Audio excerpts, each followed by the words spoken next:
একদম ইউনিক ডিজাইনের একটি জামা একদম সহজ নিয়মে আপনাদেরকে দেখাবো আজকে। আশা করছি পুরো ভিডিওটা যদি আপনারা দেখেন আপনারাও সহজ নিয়মে এই জামাটি তৈরি করতে পারবেন। হ্যালো এভরিওয়ান, আসসালামু আলাইকুম। আশা করি আপনারা সবাই ভালো আছেন। এখানে আমি মাত্র ১ গজ পরিমাণে কাপড় নিয়েছি, আর এই জামাটি হচ্ছে ২ থেকে ২.৫ বছরের বাচ্চা পর্যন্ত পরতে পারবে। তা আশা করছি আজকের পুরো ভিডিওটা আপনারা দেখবেন, স্কিপ করবেন না, তাহলে অনেক কিছু মিস করে যাবেন। তাই এই কাপড়টা যেহেতু পানায় অনেক বেশি, সেহেতু কিন্তু ১ গজ পরিমাণে কাপড়েই হয়ে গেছে। আপনারা যদি ২ হাত বহরের পানার কাপড় নেন তাহলে অবশ্যই ১.৫ গজ নেবেন, তাহলে আপনাদের পারফেক্ট হবে। তো এখানে দেখেন কাপড়টাকে প্রথমে আমি লম্বালম্বি করেই কিন্তু ৪ ভাঁজ দিয়ে নিয়েছি। আর এখান থেকে আমি বডির কাপড়ের জন্য ৯ ইঞ্চিতে একটি দাগ দিয়েছি।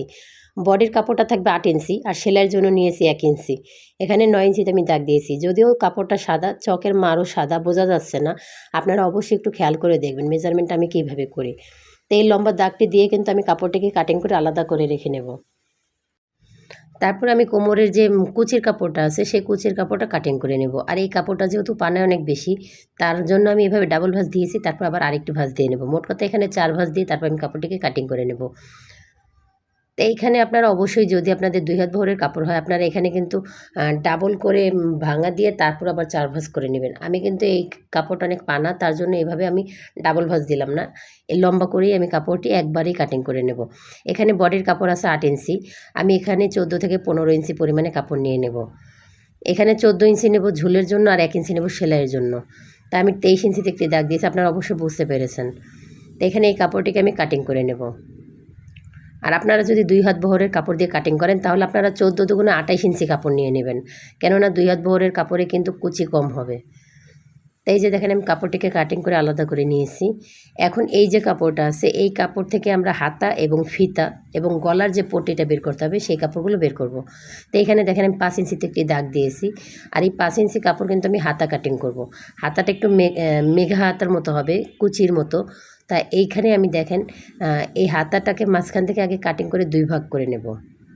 এখানে কিন্তু ২টা পার্ট হয়ে গেছে। তারপর এইভাবে ভাঁজ দেওয়ার পর ৪ ভাঁজ হলো। এইভাবে আপনারা আইডিয়া অনুযায়ী একটু শেপ করে কাটিং করে নেবেন। হাতাটা কিন্তু কাটা একেবারেই সহজ। তারপরে এই যে দেখেন কাপড়টা আছে, এই কাপড় থেকে আমি ফিতা বের করব এবং গলার কাপড়টা, গলার পট্টি বের করার জন্য কাপড় কাটিং করে নেব। এখানে আমি ফিতার জন্য ১৪ ইঞ্চি লম্বা নিয়ে নিছি, আর বাড়তি কাপড়টা রেখেছি গলার পট্টি কাটিং করার জন্য। যেহেতু কাপড় কম দিয়ে আমরা একটি জামা তৈরি করছি, আমরা অবশ্যই কাপড় হিসেব নিকেশ করেই কাটিং করব। আর অনেকেই আছে যে কাপড় কাটিং করা দেখায়, কিন্তু এক জায়গা থেকে কাপড় থেকে কিভাবে পার্ট বাই পার্ট বের করতে হবে এইটা আসলে অনেকেই বুঝিয়ে দেয় না। আশা করছি আমার ভিডিওগুলো দেখলে আপনারা খুব সহজেই বুঝতে পারবেন। তো এখানে দেখেন বডির কাপড়টা যে আমি কাটিং করে আলাদা করে রেখেছিলাম, সেই কাপড়টাকে এখন আমি ৪ ভাঁজ দিয়ে নিয়েছি বডির মাপ অনুযায়ী। এখন আমি গলার পুট নেব ১ ইঞ্চি, যেহেতু ছোটো বাচ্চা, আর গলার লম্বা নেব ৩ ইঞ্চি। এখানে আপনারা যদি পুট আর একটু বাড়িয়ে দেন তাহলে কিন্তু গলা সাইড থেকে পড়ে যাবে। তাই শোল্ডারের জন্য নিয়েছি ২.৫ ইঞ্চি, আর আর্মহোলের জন্য নিয়েছি ৪ ইঞ্চি। এটা হচ্ছে ২ থেকে ২.৫ বছরের বাচ্চাদের মাপ। ৩ বছরের ক্ষেত্রে উঠলে কিন্তু আরেকটু বাড়িয়ে নিতে হবে, কিংবা কম হলে আরেকটু কমিয়ে নিতে হবে। তো এখানে বডির মাপ নিয়েছি ৫.৬ ইঞ্চি, মানে বডির মাপ হচ্ছে ২৩ ইঞ্চি। তা আমি ৫.৬ ইঞ্চিতে দাগ দিয়েছি, আর কোমরের কাছে দাগ দিয়েছি ৫.৫ ইঞ্চিতে। তাই এখানে আমি শেপ অনুযায়ী কাটিং করে নেব। এখানে যে দাগ দিয়েছি সেলাইয়ের জন্য আমি আরও ১.৫ ইঞ্চি কাপড় বেশি নিয়ে নিয়েছি। তো এই যে দেখেন আমরা কিন্তু দাগ অনুযায়ী ২টা কাটমার্ক করে নিয়েছি যাতে সেলাইয়ের সময় সুবিধা হয়। এখন এই যে গলার যে কাপড়টা রেখেছিলাম, এই কাপড়টা থেকে কিন্তু এই যে গলার শেপ কাটিং করার পর যে টুকরো কাপড়টা বের হয়েছে, এই টুকরো কাপড়টা বসিয়েই কিন্তু আমরা এভাবে গলাটা কাটিং করে নেব। আমি কিন্তু সবসময় গলাটা এভাবেই কাটিং করি আপনাদের বোঝানোর ক্ষেত্রে, একেবারে সহজ নিয়মে। আমাদের কিন্তু কাটিং করা শেষ হয়ে গেছে। এখন এই যে দেখেন এক কালার কাপড় রেখেছিলাম, এখানে কিন্তু যে কাস্টমারের ড্রেসটা, সেই কাস্টমার আমাকে এইভাবেই কাপড়টা দিয়ে গিয়েছে যে এই চিকন করে কুচিটা দিয়ে দেবেন। তো এখানে ৩টা পার্ট আছে, এই ৩টা পার্ট আমরা নিচে কুচির জন্য দেব। এটা চওড়া আছে ২.৫ ইঞ্চি আর লম্বা আছে ৩২ ইঞ্চি। তো আমরা এই কুচির কাপড়টা আলাদা করে রেখে দেবো। আবার এখানে কিন্তু কোমরে বেল্টের কাছে যে আমাদের একটা ডিজাইন হবে, সেই ডিজাইনের জন্য এটা চওড়া আছে ১.৫ ইঞ্চি, আর লম্বায় আমাদের যতটুকু লাগবে ততটুকু আমরা নিয়ে নেব। তো এখন আমরা চলে আসলাম সেলাই করতে। সেলাই করার জন্য সর্বপ্রথম আমাদের বডির যে পার্টটা আছে এই পার্টটা আমরা কমপ্লিট করে নেব। তার আগে গলার পট্টিটা সেলাই করে নিতে হবে।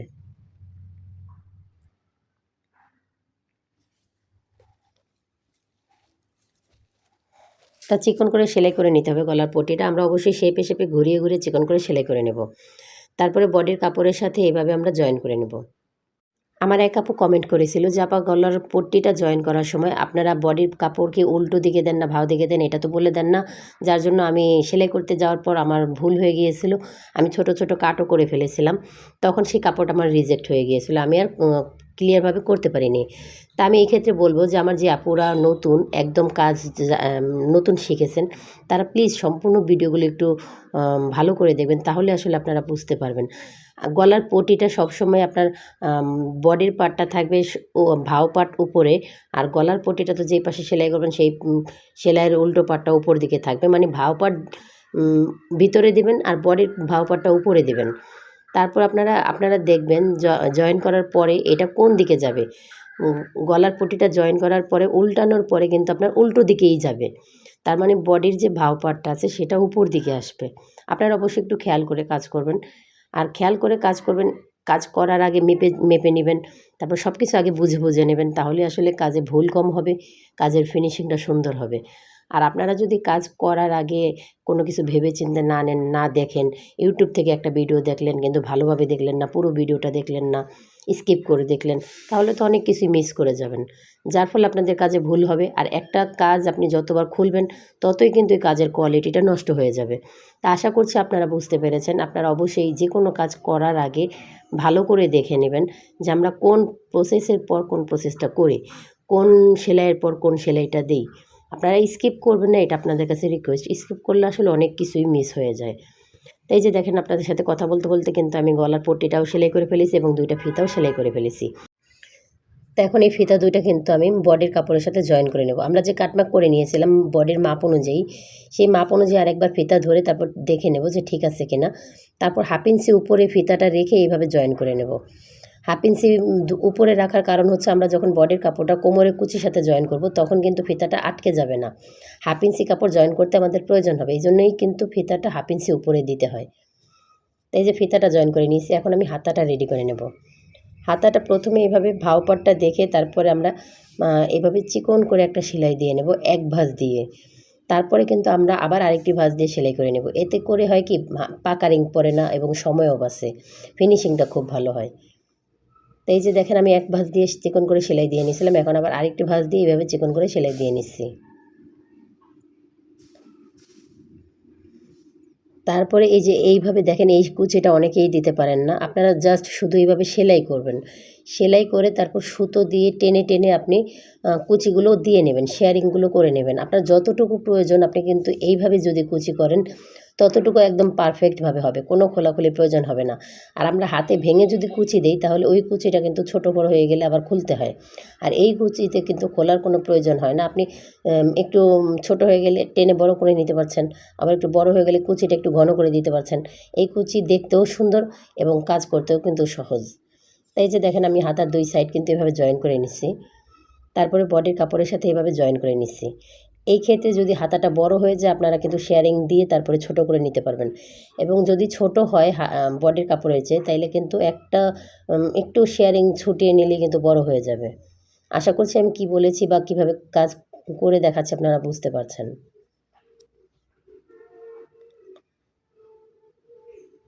এই যে দেখেন, আমি কিন্তু 2টা হাতে একইভাবে জয়েন করে নিচ্ছি। আর এই যে সেলাইয়ের পরে যে বাড়তি অংশটা, এই বাড়তি অংশটা অবশ্যই আপনারা এইভাবে ভেঙে দিবেন।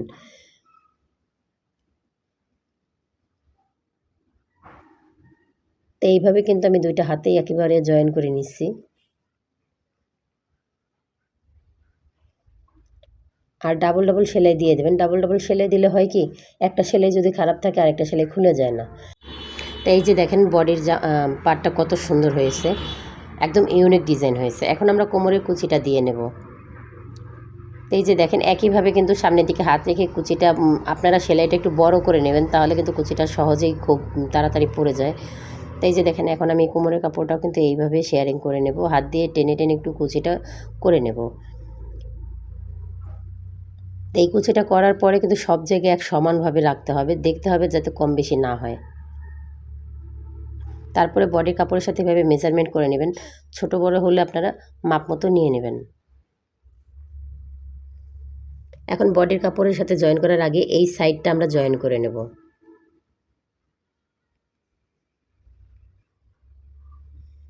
তারপর এখানে একটা কাটমার্ক দিয়ে এই কাটমার্ক অনুযায়ী বডির কাপড়ের এক সাইড এই কাটমার্কে দেবো, আরেক সাইড ওই আমরা যে সেলাই করেছিলাম সেই সেলাইতে নিয়ে মেলাবো।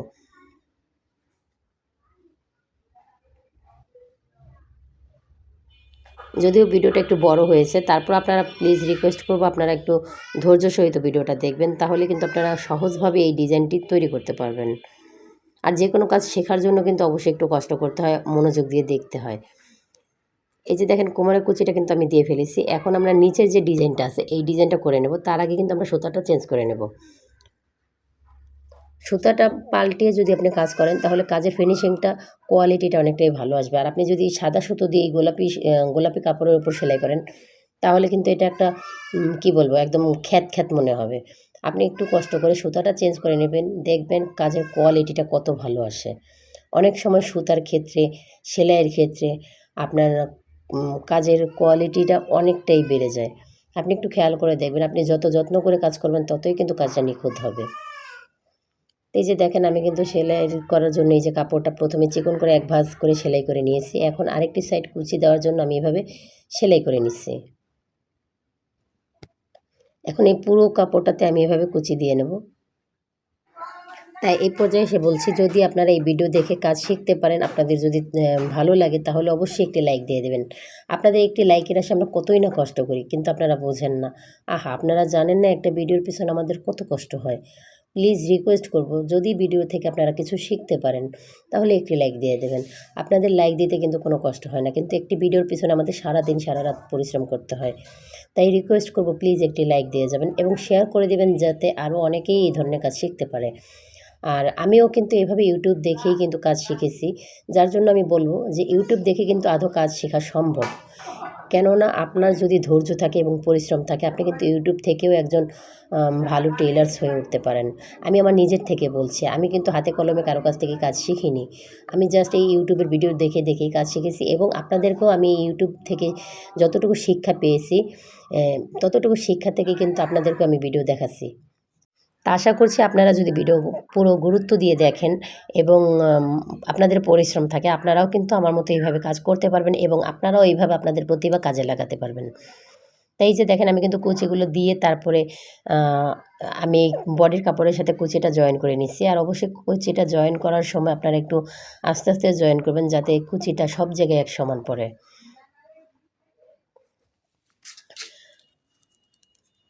এই যে দেখেন কুচিটা দেওয়া হয়ে গেছে। এখন এখানে একটা চাপ সেলাই দিতে হবে, কিন্তু আমরা এখন চাপ সেলাইটা দেবো না, যেহেতু আমাদের গোলাপি সুতার কাজ। আমরা এখন এখানে বেলটা আগে জয়েন করে নেব, তারপর আমরা চাপ সেলাই দেবো আবার যখন সুতা চেঞ্জ করব তখন। তো এখানে দেখেন একটু ফিতাটা আটকে গিয়েছিলাম, ফিতাটা সমান করে নিয়েছি। এই বেলটা এখন কিভাবে জয়েন করতে হবে এই মাপ অনুযায়ী আমি কাটিং করে নেব।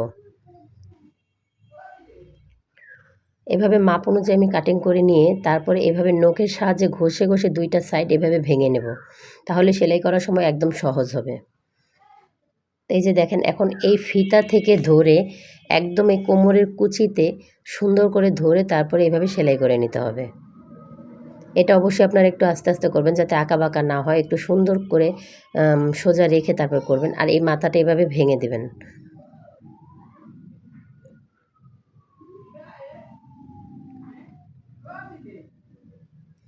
তারপর এইভাবে ঘুরিয়ে আপনারা আবার এইভাবে যে অংশটা নখের সাহায্যে ভেঙেছিলেন সেই অংশটা এভাবে আঙুল দিয়ে ভেতরে ঢুকিয়ে দেবেন। তারপর এইভাবে সুন্দর করে সেলাই করে আসবেন।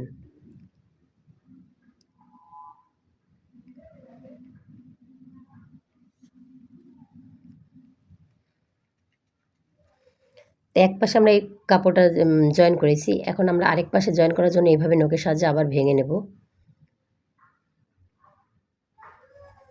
আপনারা নিত্য নতুন ডিজাইনের ড্রেস দেখতে পাবেন আমার এই চ্যানেলে। আর যদি এই রকম ডিজাইনের ড্রেস দেখতে চান বড় মানুষের, বাচ্চাদের, তাহলে কিন্তু অবশ্যই চ্যানেলটা সাবস্ক্রাইব করে রাখতে হবে এবং পাশে থাকা বেল আইকনটি বাজিয়ে রাখতে হবে, যাতে আমি ভিডিও আপলোড দেওয়ার সাথে সাথে আপনার কাছে নোটিফিকেশন পৌঁছে যায়। তাই আশা করব আপনারা অবশ্যই চ্যানেলটি সাবস্ক্রাইব করে রাখবেন। আর যারা আমার চ্যানেলটি সাবস্ক্রাইব করেছেন তাদেরকে অসংখ্য ধন্যবাদ। আসলে এত অল্প সময় আমার চ্যানেলটি এত গ্রো করবে আমি কখনোই আশা করিনি। আমার প্রিয় ভাই ও বোনদের ভালোবাসায় এবং আমার বাংলাদেশের ভাই বোনদের ভালোবাসা এবং ইন্ডিয়া থেকেও আমার ভিডিওগুলো অনেকেই দেখে, তাদের ভালোবাসায় আমার চ্যানেলটা এত তাড়াতাড়ি সামনের দিকে আগাচ্ছে। তা আপনাদের কাছে আমি কৃতজ্ঞ। আশা করব আপনারা এইভাবে ভালোবেসে আমার পাশে থাকবেন। আর আমার চ্যানেলটি এখনও মনিটাইজেশন হয়নি, আর কিছুদিন পরে আমার অ্যাপ্লিকেশনটা আসবে। আপনাদের ভালোবাসায় কিন্তু আমি এতদূর আগাচ্ছি। অবশ্যই আপনারা আমাকে আরও ভালোবাসা দেবেন। আপনারা আমার চ্যানেলটা সাবস্ক্রাইব করে দিবেন এবং আমার চ্যানেলের পাশেই থাকবেন। তো এই যে দেখেন, এখন কিন্তু আমি বেল্ট জয়েন করা শেষ। এখন সুতাটাকে আবার চেঞ্জ করে নিলাম। সুতাটাকে চেঞ্জ করে নিয়ে এখন আমি এইখানে জিপার জয়েন করব। আর জিপার জয়েন করা কিন্তু আমি একদম সহজ নিয়মে আপনাদেরকে দেখাবো। আর এইভাবে আপনারা জিপার জয়েন করতে পারবেন একদম সহজ নিয়মে। বাসাবাড়িতে যারা টেইলারিং কাজ করেন বা যারা নতুন কাজ শিখেছেন তারা কিন্তু এইভাবে জিপার জয়েন করতে পারেন। আর আমি আরেকটা কথা বলি, জিপার জয়েনের কিন্তু বেশ কয়েকটা সিস্টেম আছে। আপনারা কিন্তু যারা বাসায় বাড়িতে কাজ করেন বা গ্রামে কাজ করেন বা নিজেদের জন্য ড্রেস তৈরি করেন, তারা কিন্তু এইভাবে করতেই পারেন ঝামেলামুক্ত, খুব সহজ। আর যারা একটু কোয়ালিটিপূর্ণ জিপার জয়েন করতে চান, তারা কিন্তু মার্কেট স্টাইলে আপনারা জিপার জয়েন করতে পারেন। তা যাই হোক, এই যে দেখেন আমি কিন্তু হাফ ইঞ্চি কাপড় ভেঙে এইভাবে চিকন করে সেলাই করে নিছি জিপারের সাথে। তা এইভাবে চিকন করে সেলাই করে নিয়ে তারপরে কিন্তু আবার ১ ফিট অনুযায়ী একটি সেলাই দিয়ে নিতে হবে। আর আরেকটি কথা, এই জিপার জয়েনের সময় কিন্তু আমি বিশেষ করে কোমরের যে কুচিটা আছে সেই কুচি থেকে ১ থেকে ১.৫ ইঞ্চি নিচে আমি জিপারটা দিই। কেননা কোমরের কুচিটা তো পুরো আটকে যায়, হ্যাঁ? বাচ্চাদেরকে জামাটা পরাতে গেলে টাইট হয়ে যায়, হাত ঢোকে না। অনেক বাচ্চাদের সিনা চওড়া থাকে। আর যদি কোমরের কুচির নিচে আপনি জিপারটা দেন ১ থেকে ১.৫ ইঞ্চি, তাহলে কিন্তু কুচির ওইখানে আরেকটু ফাঁকা হয়ে যায়। বাচ্চারা খুব ইজি বা ওয়েতেই আপনার জামাটা পরতে পারে। তা যাই হোক, আপনারা আশা করছি বুঝতে পারছেন আমি কীভাবে জিপারটি জয়েন করেছি। আর এখন যে কুচির কাছে যে আমাদের একটা চাপ সেলাই বাকি ছিল, সেই চাপ সেলাইটা আমরা এখন দিয়ে নেব। আশা করছি আজকের এই ভিডিও দেখে আপনারা খুব সহজেই এই ড্রেসটি তৈরি করতে পারবেন। আর যদি আমার এই ভিডিওটি ভালো লাগে, অবশ্যই একটি লাইক দিয়ে দেবেন, কমেন্ট করবেন আর শেয়ার করে দেবেন যাতে অনেকেই শিখতে পারে। আর যারা এখনও আমার চ্যানেলটি সাবস্ক্রাইব করেনি, প্লিজ আমার চ্যানেলটি সাবস্ক্রাইব করে দেবেন। আর যারা চ্যানেলটি সাবস্ক্রাইব করেছেন তাদেরকে অসংখ্য ধন্যবাদ। আশা করছি সবাই ভালো থাকবেন। খোদা হাফেজ।